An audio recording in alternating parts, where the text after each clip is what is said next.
Enfin bref, j'espère que ça vous aura intéressé, que ça vous aura permis de comprendre un peu comment je fonctionne. Si vous avez d'autres questions ou que vous faites différemment, je vous attends dans les commentaires.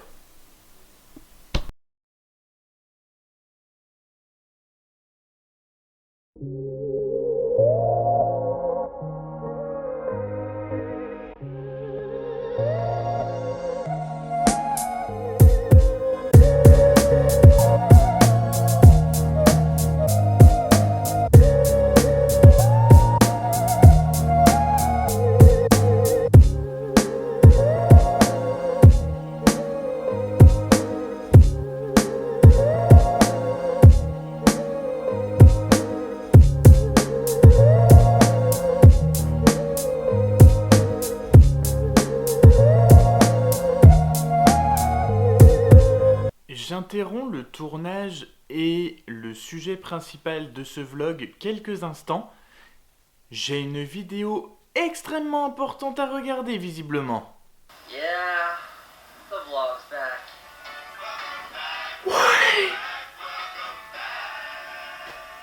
C'est trop cool, ça peut paraître très con. Mais du coup peut-être que le sujet du jour va changer et que je garderai l'autre pour demain. En fait non, je vais rester sur le premier sujet. Je reviendrai sur Casey plus tard. La première chose, ce qui arrive toujours en premier, c'est trouver la musique et c'est toujours le plus dur. J'ai quelques SoundCloud et YouTube à ma disposition.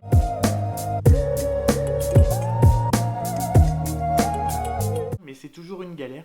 Mais il faut obligatoirement que je commence par ça pour pouvoir ensuite caler toutes les images sur la musique.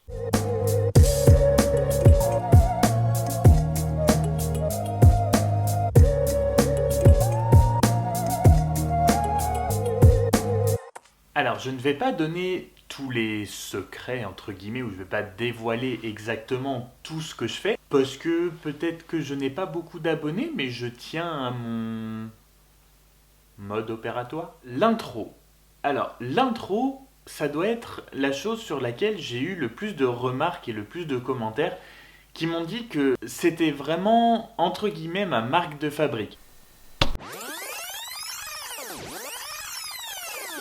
Donc ce que j'appelle l'intro et qui fait cette espèce de marque de fabrique de mes vlogs, c'est commencer par la fin, rembobiner le vlog entier et ensuite commencer. Pourquoi faire ça? Pourquoi laisser le petit message et faire le rembobinage? Le rembobinage, tout ça sert à vous donner un petit peu, parfois peut-être des indices sur ce qui va se passer dans le vlog, puisque même si ça défile très vite, il y a des images qui ressortent, c'est pas moi qui les choisis forcément, mais vous allez pouvoir voir peut-être très vite certains lieux, voir si on voit beaucoup ma tête ou pas, si on voit beaucoup d'extérieur. Ça va servir à donner un peu la trame de ce qu'il va y avoir dans le vlog. Voilà, c'est un mini aperçu en 3 secondes de ce que potentiellement vous allez voir dans la vidéo. Je passe le numéro du vlog et la date, ça semble logique. Ensuite, pourquoi un timelapse?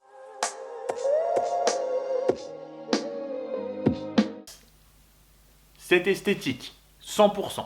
C'est juste parce que c'est joli. Entre l'intro évidemment et la fin, il y a tout le contenu, tout ce que je vais mettre au milieu et comment je choisis ce que je vais y mettre. Alors évidemment, sur le fond, c'est facile à trouver. Depuis un mois, ça a un petit peu changé puisque comme je me suis lancé dans un daily vlog, évidemment, je fais des vlogs tous les jours et donc je choisis ce que je mets dedans. Puisque comme les jours où je n'ai rien à dire, il faut quand même que je trouve des sujets. Donc là, c'est moi qui choisis un sujet et qui vais vous en parler.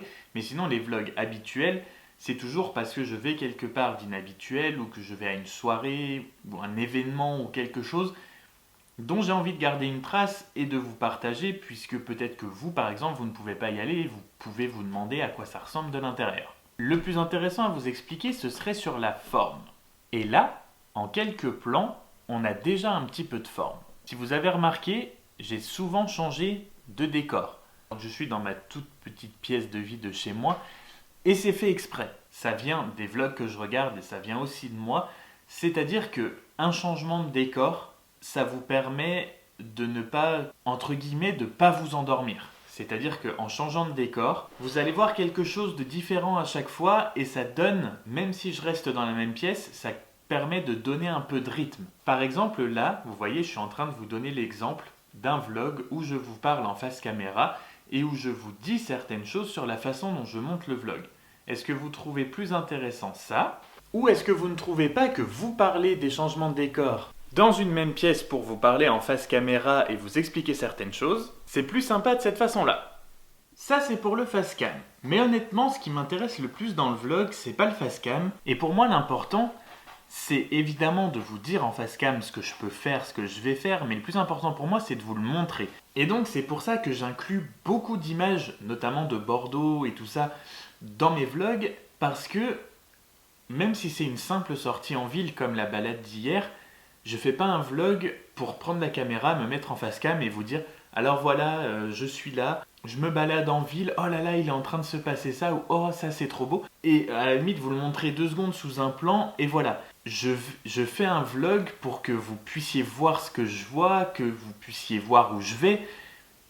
Si je vous le montre pas et qu'on voit que moi, quel intérêt? Pour moi, l'intérêt d'un vlog, c'est de montrer ce qu'on voit et de montrer ce qu'on fait. Et c'est pour ça que c'est énormément ponctué d'images sous différents angles pour vous montrer plein de choses et vous montrer ce que moi je suis en train de voir. Concrètement, un vlog, c'est pour suivre quelqu'un dans sa journée, dans ce qu'il fait, dans ses aventures entre guillemets. Mais si on ne voit pas ce qu'il voit, on n'a pas vraiment l'impression d'être avec lui. Vous ne pouvez pas vous imaginer tout ce qu'il y a autour de moi, tout ce qui est en train de se passer. Et c'est pour ça que je le ponctue de beaucoup d'images. Je veux plus être juste un intervenant ponctuel que omniprésent et que vous voyez que moi et que ce soit moi qui décrive ce qui se passe. Je sais notamment que dans ce vlog Mars, tout ce mois-ci, vous avez beaucoup vu de trams, de portes de tram qui s'ouvrent et se ferment, de bus, de voitures, de choses comme ça. C'est tout simplement parce que ça permet de faire la transition. C'est un peu à mettre dans le même groupe que les timelapses. Ça permet de faire des transitions. C'est-à-dire que si je vous dis il est telle heure, à telle heure j'ai quelque chose à faire à un autre endroit et que je suis uniquement en face cam et paf paf sur 2 plans en un cut on est passé d'un endroit à un autre, il n'y a pas vraiment de lien entre ce qui se passe à part moi qui vous le dis, mais il n'y a pas de lien, il n'y a pas de transition. Et en fait, quand je fais des choses comme ça, que ce soit la voiture, que ce soit le tram, ça permet juste d'avoir un suivi de l'action. Je vais d'un point A à un point Z, je vais d'un point A à un point Z, ça fait partie de ma journée et ça met un petit peu en scène justement ce déplacement. Ça vous permet d'imaginer comme si vous étiez avec moi, que vous y alliez avec moi, comment j'y vais. Encore une fois, c'est pour imager, c'est pour démontrer. Et pour finir, je dirais que y a Sunny qui m'a laissé un commentaire il y a 1 ou 2 jours sur le fait qu'effectivement il me suivait depuis longtemps et que je faisais mes vlogs toujours de la même façon. Ce mois de mars, effectivement, c'est monté tout le temps de la même façon, tout simplement parce que tous les jours, déjà, ça prend un temps fou. Et que si je devais m'essayer à des nouvelles transitions, des nouvelles façons de monter, ça me prendrait encore plus de temps et c'est juste pas possible. Mais dès la fin du mois, quand je sortirai des nouvelles vidéos, j'essaie régulièrement d'apprendre des nouvelles transitions, des nouvelles façons de monter, des nouvelles techniques. Donc, les vlogs sont là pour expérimenter ça, pour expérimenter des nouvelles façons de vous montrer les choses. Donc promis, à partir du mois d'avril, j'essaierai de faire des choses nouvelles, encore mieux si possible. Enfin bref, j'espère que ça vous aura intéressé, que ça vous aura permis de comprendre un peu comment je fonctionne. Si vous avez d'autres questions ou que vous faites différemment, je vous attends dans les commentaires.